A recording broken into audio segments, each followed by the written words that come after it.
My mother eight 66 की authors हैं कमला दास। यह कविता कुछ इस प्रकार है। जो कवियत्री है अपनी माँ से बहुत प्रेम करती है और माँ से बहुत लगाव है और माँ को खोने का डर है कवियत्री के अंदर। तो जब कवियत्री अपनी माँ के साथ कोचीन को वाहन में बैठकर जाती है, सुबह सुबह निकलती है, तो उसने अपनी माँ को देखा और ऊँघ रही थी।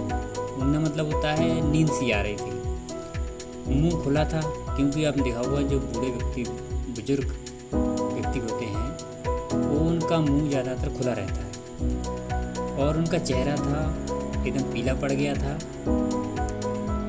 जैसे कि कोई व्यक्ति जब ख़त्म हो जाता है तो उसका चेहरा पीला पड़ जाता है, ऐसा उनकी माँ का चेहरा था एकदम पीला।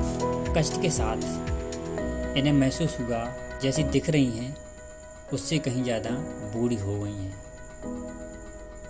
लेकिन जैसे ही ऐसा विचार आया, लेखिका ने अपना विचार तुरंत ही बदल दिया। गाड़ी से बाहर खिड़की के बाहर देखने लगी जहाँ पर उसे पेड़ पौधे दिख रहे थे जो कि बहुत तेज़ी से दौड़ रहे थे। आपने देखा होगा कि जब हम गाड़ी से चलते हैं तो जो बगल में रोड की साइड जो पेड़ पौधे लगे रहते वो पीछे की तरफ बहुत तेज़ी से भागते हैं। तो वैसे ही कुछ पेड़ पौधे दिख रहे थे और देखा कि कुछ बच्चे हैं अपने घरों से बाहर निकल रहे हैं और प्रफुल्लित हैं, खुश हैं। ऐसा देखते देखते वह हवाई अड्डे पर पहुंच जाती है। जैसे ही हवाई अड्डे पर पहुंचती तो आपने देखा होगा कि वहाँ पर जांच होती है।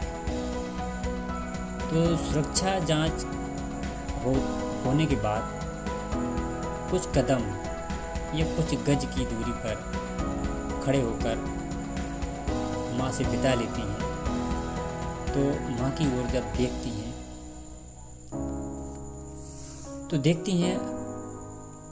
उनकी जो माँ है एकदम शीतकाल के चंद्रमा की भांति फीकी और पीली सी दिख रही थी और वही पुराना जाना पहचाना दर्द उन्हें महसूस हुआ कि उनकी माँ बूढ़ी हो चली है। और जो उनको बचपन में डर था कि उनकी माँ बूढ़ी हो गई है, परंतु या कवियत्री ने इतना कहा था, जल्दी ही तुमसे मिलूंगी। कवियत्री कहती हैं कि हे माँ, मैं आपसे जल्दी ही मिलूंगी। और मैं मतलब लेखिका मुस्कुराती रही और वो माँ को छोड़कर अपनी यात्रा के लिए चल पड़ती हैं। कहानी यहीं ख़त्म होती है।